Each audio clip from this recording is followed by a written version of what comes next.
Hey guys, welcome to Beware the Awakening. Take a Mime Lock featuring the new Mime Jr from Paldean face with the Mime Games attack, forcing your opponent to choose an attack from one of their Pokemon in play, and using that chosen attack as this attack. With our Glimmora EX to cut our opponent's bench down to 3, giving us a better chance of playing a strong attack with Mime Games. 2 Boss, 1 Shauntal, and 1 Grabber to target any of their support Pokemons on the bench that doesn't have an attack worth playing, while removing any basic Pokemons from their hand. We've also got 3 Iron Valiants with 4 switches, 3 Escape Ropes, and 1 Future Booster Energy Capsule to take out any of their baby supports on the bench with Tachyon Bits, removing them from play for us to use Mime Games to copy a powerful attack. Finally, we have 2 Bibarel for the draw support, 3 Iono and 1 Judge to disrupt our opponent's hand, 2 Boss and 1 TM Blindside to target any of our opponent's Pokemon that have attacks we don't want to copy, 1 Super Out to shut back our Pokemon energies, 1 Earthen Vessel with 3 Luminous, and 7 basic fighting energies. So that's all for the deck list. Now let's go for some gameplay and see how well this deck works. Okay, let's go our first game with Mime Lock.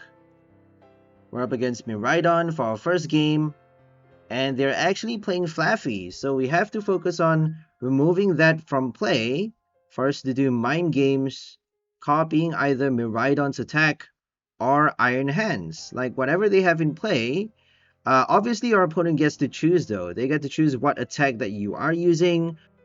But if they have like very powerful attackers in play, for example Roaring Moon, if they got Roaring Moon with Mew EX on the bench, no more 𝑭𝒂𝒂𝒏, because if we did like Boss or TM Blindside to take out the 𝑭𝒂𝒂𝒏 with our Iron Valiant, if we remove that from play, they have nothing but Roaring Moon, and the Mew, we actually get to play either Genome Hacking or Calamitous Storm, or even the one-hit KO attack, what's it called again? Frenzied Gouging. They have to choose between Frenzied Gouging and Calamity Storm. If they choose Genome Hacking, then we get to play Frenzied Gouging with our Mime Games. So Mew EX in play doesn't actually help the opponent because we get to choose any attack from our opponent's active Pokemon. But if they have a weak active though, if they have a useless active Pokemon, then obviously Genome Hacking would not be useful at all. But that's the power of Mime Jr. Like all you need to do is make sure to play it at the right time to give you the free attack if your opponent has, an attack that actually doesn't count on the type of energies that they play. If it's a very specific attack though, specific to their build, like Zoroark V-Star for example, then copying the move would be totally useless. There would be no point at all playing Mime Jr to attack.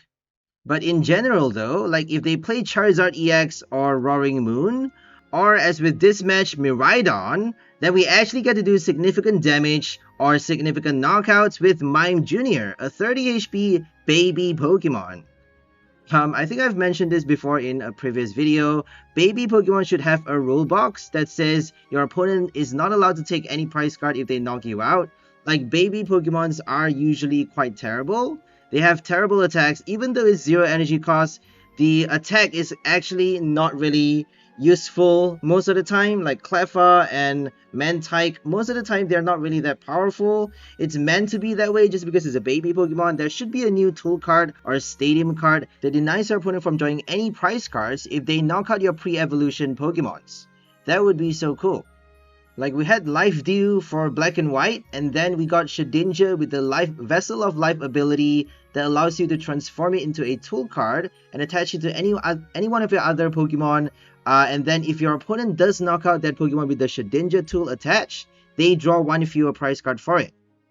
That is actually a very, very cool ability that should be brought back into Standard.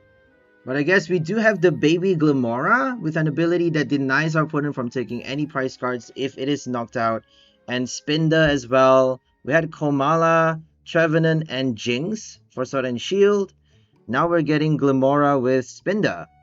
But there should really be more cards that denies your opponent the extra prize. I mean, that would be so cool. 30 HP pre-evolutions. Wouldn't that justify the fact that your opponent shouldn't be taking a prize if they knock out the 30 HP Pokemon? Especially when they use damage counters? Like, come on. Come on now.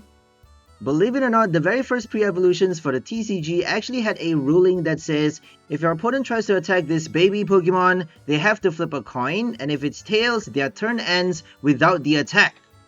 So that's how powerful baby Pokemons used to be back in Neo Genesis, back in the very first sets of the TCG. And for Heart Gold Soul Silver, we had a Poke Power that says if this Pokemon is asleep, your opponent can't do any damage to this Pokemon. Right? For all pre-evolutions, they have the Poke Power that says if it's asleep, your opponent is not able to do any damage to that Pokemon, and the attack actually causes it to go to sleep. So that's how powerful pre-evolutions used to be back in the days. But enough rambling about the baby Pokemons, let's just get back into the game. So now, we're cutting their bench with our Glimmora in the active. And they have nothing but Miraidon and that one Marip. So all we need to do is take out the Marip with that extra damage counter placement using the last Valiant. Because they have 4 damage counters already. We just need one switch to take out the Marip, and then we get to play Mime Jr.'s Mind Games to copy Miraidon's attack because they have no choice but to choose Photon Blaster since it's the only attack available in play. They have no other attackers, so Mime Jr. is actually able to use Photon Blaster for 0 energies. But guess what? We didn't get our Switch card. How unlucky is that? We got so many Switches, but yet we didn't get it. So unfortunately for this game, we did not play Mime Jr., but that's okay, it's not always possible. You'll see it on the next game though.